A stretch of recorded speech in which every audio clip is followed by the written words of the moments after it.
वफ़ाक़ी मौसम आला ऑफिस सखर में वफ़ाक़ी आला मौसम एजाज़ अहमद कुरैशी जी हिदायत ते सिपको सखर जे केस जी ॿुधणी थी ऐं 30 मां 28 केसनि जो फ़ैसिलो कयो वियो ऐं ॿिनि ते तारीख़ूं ॾिनियूं वयूं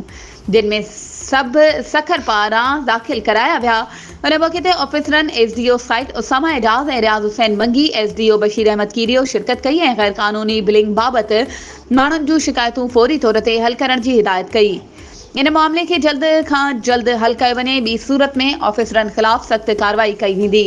ऐं रेलवे जे ॿिनि ऑफिसरनि ख़िलाफ़ केस दाख़िल कयो वियो। इन मौक़े ते डीपीओ रेलवे शौकत हुसैन मंगी, डीएसपी पाकिस्तान रेलवे ज़ुल्फ़कार अली शाह ऐं लाॾेता अकाउंट ऑफिसर रेलवे पेश थिया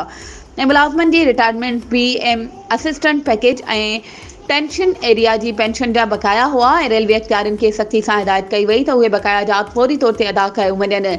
इन मौक़े ते इंचार्ज वफ़ाक़ी मौसम आला सखर सैयद महमूद अली शाह सखर जे वफ़ाक़ी ऑफिस जे सरबराह कावड़ जो इज़हार कंदे चयो त संदसि पेंशन फौरी तौर ते ॾिनी वञे, ॿी सूरत में संदसि ख़िलाफ़ सख़्त कार्रवाई कई वेंदी। हिक बंद जाइ ते हिकु वॾो बिल मोकिलियो जंहिंखे ॿी तारीख़ ॾिनी वई, उन्हनि खे ॿुधायो वञे त इन्हनि सां ज़ुल्म छो कयो वियो आहे ऐं उन्हनि खे फौरी तौर ते हल कयो वञे। वधीक ख़बरुनि ऐं अपडेट्स जे लाइ असांजे चैनल खे सब्सक्राइब कयो ऐं हा, बेल आइकन खे प्रेस करणु न विसारिजो त जीअं असांजी हर नई अचण वारी वीडियो तव्हां ताईं पहुची